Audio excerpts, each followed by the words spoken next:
Have you ever wondered why in our modern times there are so many people who are unhappy? I mean, you see so many people who are achieving wealth and financial success, but yet they are spiritually bankrupt. You see so many people who are achieving titles and labels and having so many objects or things in their lives, but yet they lack a sense of purpose, a sense of meaning in their lives. Today, I'd like to talk about a book called The Book of Joy by the Dalai Lama and Desmond Tutu, which actually covers 8 pillars that they believe are essential to achieving a life of joy and happiness. And 4 of those pillars come from the mind, and 4 of those come from the heart. Now, out of the 4 pillars that come from the mind, the first one is perspective, meaning how we view things, how we view events that have happened in our lives. I think we can all agree that how we perceive our world is how we're going to experience it. And because of this, it becomes so important to start viewing things that happen in our life from a positive perspective, from a learning experience, from a growth mindset versus a fixed mindset.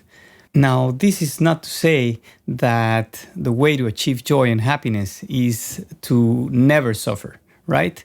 Most religions out there know that there is suffering and that there is a roller coaster in our life that we are supposed to go through in order to learn and grow.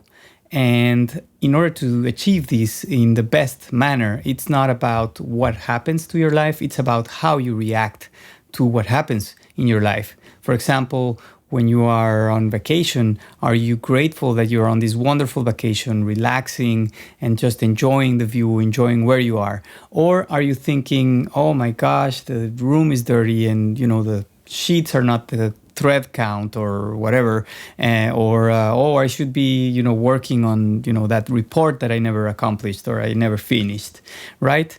Another example that comes to mind is 2 people having an accident and actually ending up in a wheelchair. So, of course, this can have a positive perspective when you think of one person maybe thinking, oh my gosh, I survived.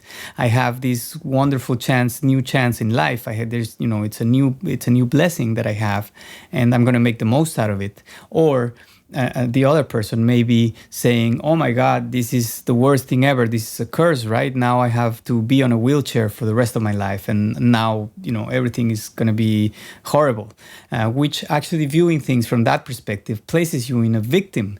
So you have no control over that. You lose your power. Something happened to you and now everything is going south for you. So you definitely don't want to be in that perspective because of that. And this points to a very important fact, which is happiness. I've always spoken about this. Happiness is an inside-out job.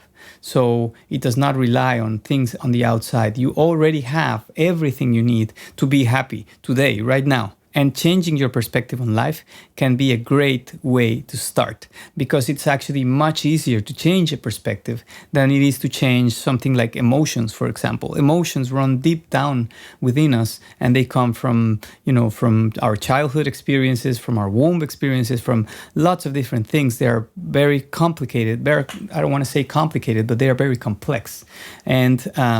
But the good news when it comes to perspective is that you can always choose to switch on your perspective.